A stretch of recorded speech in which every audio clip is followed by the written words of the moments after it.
jaay sama gars yi waaw maa ngi gis gars yi di kaañoo quoi def ay challenge quoi di toppandoo sunu président bu sell bi Bassirou Diomaye Diakhar Faye président bu sell bu am yar bi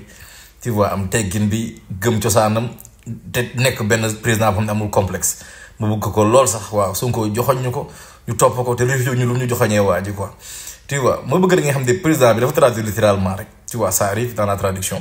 mooy maanaam li olof naan boo ñëwee sama kër sa kër nga ñëw te fait comme chez vous su ma ñëwee sa kër laa ne loolu doon wax quoi tu vois mais xam nga tey waa APR nit ki moom dañ naan ni ku lay wut jotu la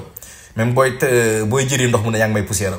parce que xool nañ ko ci diine mënuñu ko wax dara xool ko ci yar mënuñu ko wax dara xool ko sim jàng mënuñu ko wax dara muy soog a ñëw lu ñu wax naan physique bi mënul sànce xool nu mu mel bu toog ak Biden léegi nag moom dañuy jël ay français mu waxee mais man il faut pas ñu kii parce que ils n'ont pas d'argument mais li ma bëgg a analyser mooy maanaam nit da ngay bañ a complexé moo baaxul liy Cheikh Diop di wax quoi aliénation bi fu mu yegg dafa sori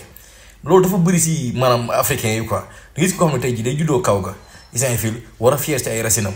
mais tey jii bu amee doom buy dem ba dem village Saint-Fil day dem foofu naan doom bi allez descendez faites attention di jaay affaire quoi ba village bi ñu sant ni kii doomam ay tubaab lañ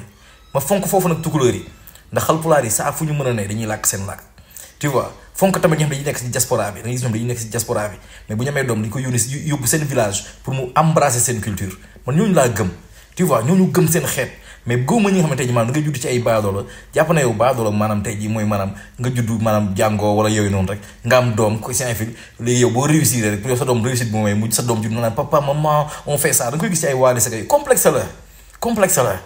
tu vois da ngay gëm sa bopp nit da ngay gëm sa bopp gëm sa xeet man ñun laa gëm même si lieu de travail da ngay ñëw tey jii ñoo xam ne yaa ngi dàq jàng yaa ngi dàq làkk anglais dàq làkk français sûrement jigéen ñi ñëw naan Mariette Henriette ça va et la journée le week-end ay golo laay gis damay gis naan